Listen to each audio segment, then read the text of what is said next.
What's up, creepers and geekers? Chris, the Atari Creep. How's everyone doing today? Welcome to my second episode of the movie Loft. I know I haven't done much in here. Star Wars trailer just popped up, and I gotta say I'm super excited for it. I got a raging fucking heart on for this movie, and I am a huge Star Wars fan. I have been since I was a little kid, and I was there in the beginning, so I'm super nostalgic for that too. However, there's one movie this year. One movie when it was announced I was super excited about. Stop saying super excited. Sorry. Rage moment. Now, one movie in particular I was really super interested in seeing was Blade Runner 2049. As soon as I heard it was coming out, I got And though I am a big Star Wars fan, I'm not the biggest Blade Runner fan, but I'm very nostalgic for it. I love the universe that it created.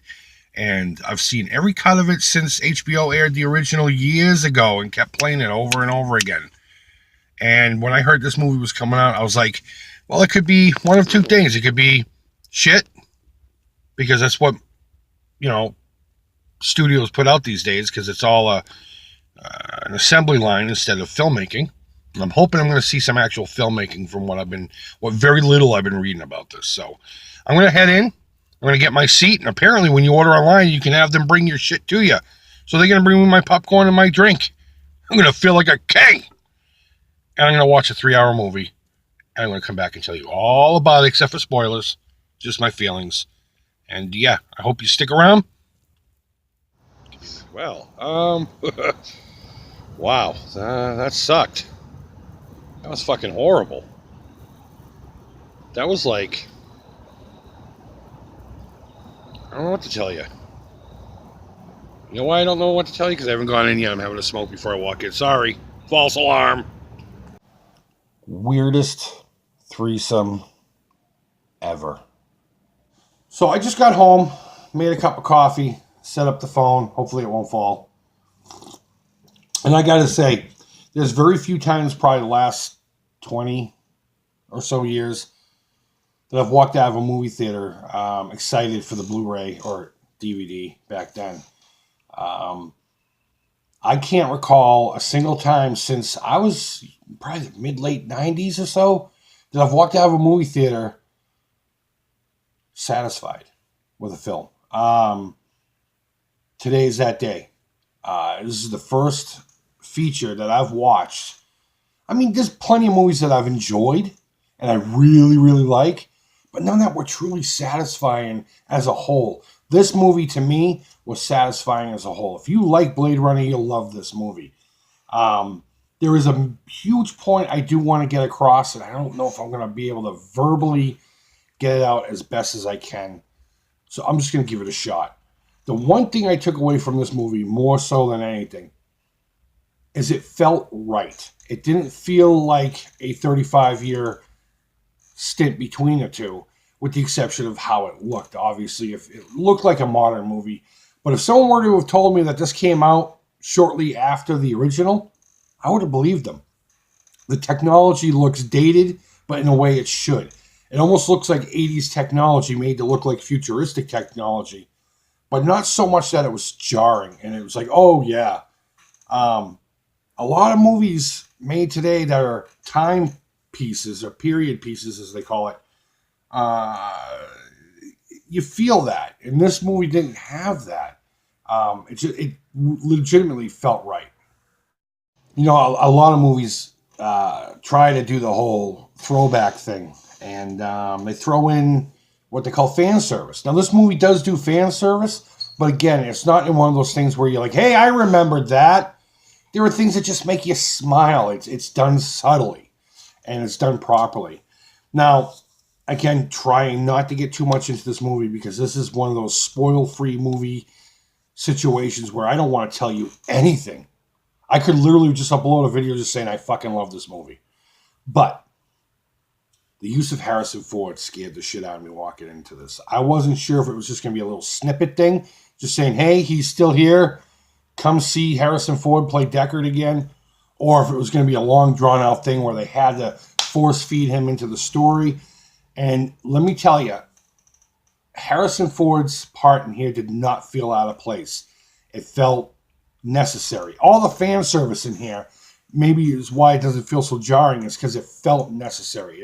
It aided to the story. It aided into the world that we were in. It wasn't just a standout thing, a hot pink item in a black and white world, just taking you out of the experience. It was all necessary and it all worked. And Harrison Ford in this movie works. He's got his A game on. He's not phoning this one in. I'll tell you that right now. So I guess that's all I really want to say. Trust me, Harrison Ford in this movie is not just thrown in to get asses into seats. The story feels more of a part of a whole than it does a sequel. We'll get to the whole sequel thing here in a second.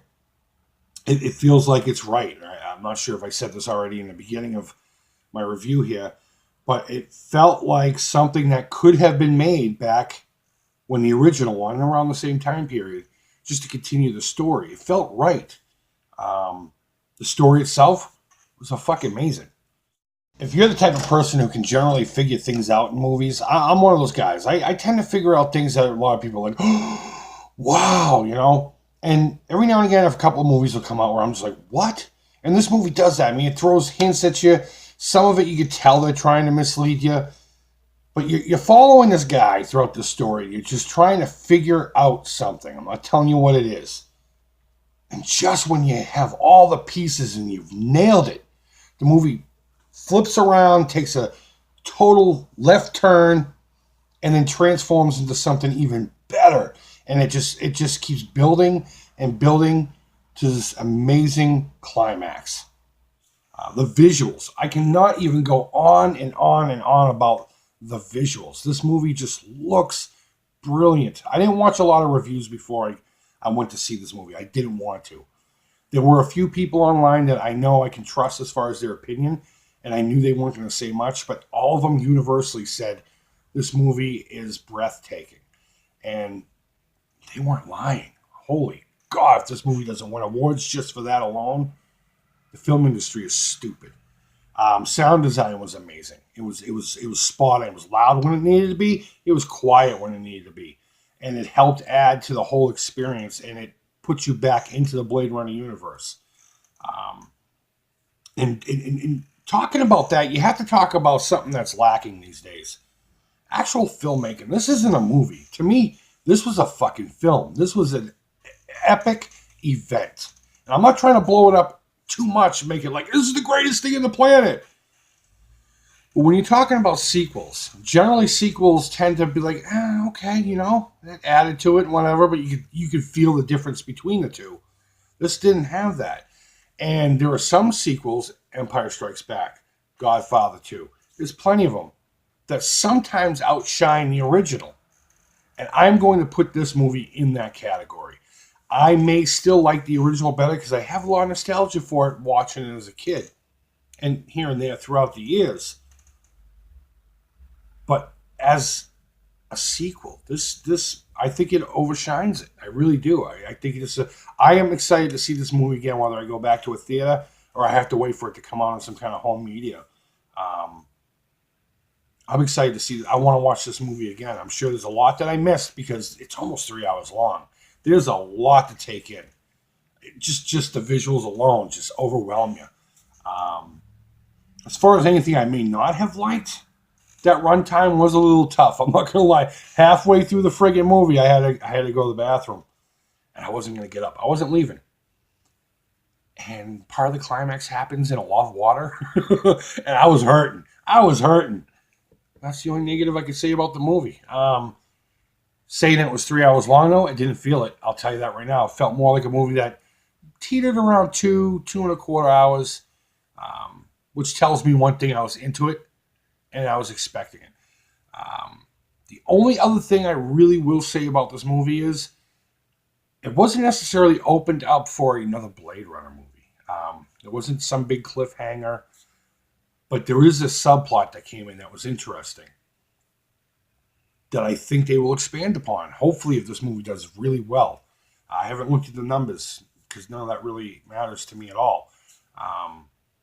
Because I just like to experience movies and enjoy them. But I think they're gonna have like a side Blade Runner universe with this thing. And I hope that's not considered a spoiler because I'm not gonna tell you what it is. But overall, this movie sounded great. It looked fantastic. The story was amazing. It had the same feel as the original Blade Runner, but it had a little more pep. So for those of you who don't like the original one because it's a little slow and jarring, this movie should do it for you a little bit more. There is some excitement in this movie.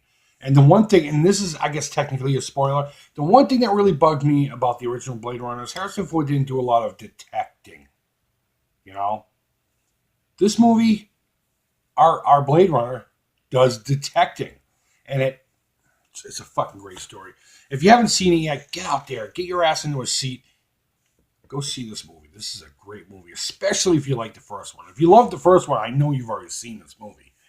And I'd be curious as to hear what your thoughts are down below. Please let me know. Have you seen it? Are you not going to see it? And tell me why. Because I know the whole Blade Runner camp is split.